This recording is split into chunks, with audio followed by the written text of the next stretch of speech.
Hello everyone, welcome back to the channel. Today we're diving into Canada's immigration latest updates, October 2025, and what this means if you're a temporary resident, student, worker, or someone already living in Canada, hoping to turn that into permanent residence. If you're new here, I teach, create content, and help you navigate study, work, and immigration abroad. In this video, we'll cover what the Federal Immigration Department, Immigration, Refugees, and Citizenship Canada, IRCC, has officially announced for 2025. What's changing for someone already in Canada on a temporary permit? What the now closed programs mean and what new pathways might be coming? And most importantly, what you can do to prepare today. So let's get started. First, where we are today. Canada has long had many immigration programs, some for people outside Canada, others for those already inside. Many of you may be familiar with the former temporary resident to permanent resident pathway. That path is now closed, but IRCC's 2025-26 plan signals a clear shift. More focus on people already living in Canada, more targeted programs, and slower overall immigration numbers. We'll unpack that next. Let's dive into what the IRCC's 2025-26 departmental plan tells us. These are official statements, not rumors. First, overall numbers. For permanent residents, PRs, Canada is targeting 395,000 new PRs in 2025, then 380,000 in 2026, and 365,000 in 2027.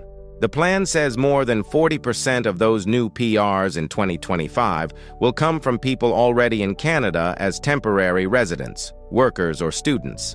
On the temporary resident side, for the first time, Canada has set targets for new temporary workers and students.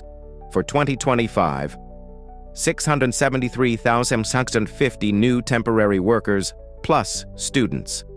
Another key number. Canada wants to reduce the total number of temporary residents so that by the end of 2026 they represent 5% of Canada's total population. Now, what's changing in terms of programs and eligibility? The popular old TRPR path is closed. The page says, closed 5 November 2021. IRCC is making the Economic Mobility Pathways Pilot, EMPP, permanent by end of 2025, which is a new route to PR, especially for skilled refugees. There will be new work permits for specific sectors, agriculture, fish processing, plus trade-based permits, e.g. under new free trade agreements with Indonesia, Ecuador. Changes to the post-graduation work permit, PGWP, eligibility, and changes to spousal open work permits, SOWP, rules. Finally, priorities. The IRCC plan places emphasis on economic class immigrants, about 62% of PRs by 2027. French-speaking newcomers outside Quebec, target 8.5% of 2025 PRs. Regional immigration, programs encouraging settlement in smaller towns or outside major metro hubs.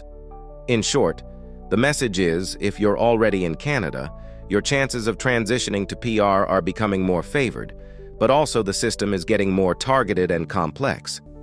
Now, let's apply this to your situation. Suppose you're in Canada on a temporary permit, student, worker, spousal permit, etc. What do these changes mean you should prepare for? Here are key implications. Since 40% plus of PR spots in 2025 will go to temporary residents already in Canada, being physically present and building Canadian experience will matter.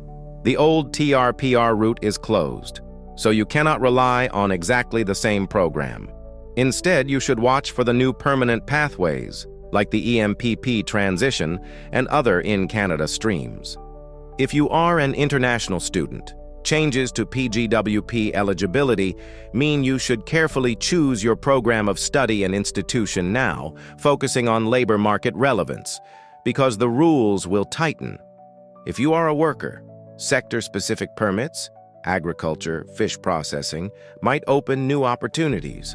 Also, the PNP, Provincial Nominee Program, is emphasized for people already in Canada. If you're married or have a partner on a permit, the spousal open work permit rules will be revised. You might want to lock in your status early. French-speaking skill is a plus. If you speak French and are willing to live outside Quebec in a francophone minority community, you could gain an advantage. Regional settlement may become more attractive. Moving to smaller provinces or communities may improve your odds and your fit. Because permanent resident quotas are being reduced from previous higher levels, competition may increase for each stream. That means be proactive, gather strong documentation, build Canadian experience, and monitor updates. A practical roadmap for you today. Confirm your current status, expiry dates, work permit, PGWP details. If studying, ensure your program aligns with labor market demands, maybe healthcare, trades, tech. Build work experience in Canada now, maintain legal status. Gather proof of your contributions. Track province-specific streams. Check if your province has nominee pathways favoring residents. Consider French language training if you're comfortable and willing to live in a francophone community. Subscribe to official IRCC updates or trusted immigration advisors so you don't miss the launch of new pathways. In this final section, let's focus on what to watch for in the coming months and what your next steps should be. Watch for the official launch of the new pathway to permanent residence, building on EMPP, by end of 2025. At the moment, IRCC says it will launch a new permanent pathway, but full details, eligibility, quotas, application process, are not yet published. Announcements about PNP nomination spaces, especially for those already in Canada. Allocation numbers may change. Updates to PGWP and SOWP rules. Fields of study eligible, durations, spouse, work permit rules. Sector-specific work permit programs, agriculture, fish processing opening. Digital system changes, IRCC online account launch, and tools like GeoMatch that may affect express entry and regional settlement decisions. Your immediate next steps.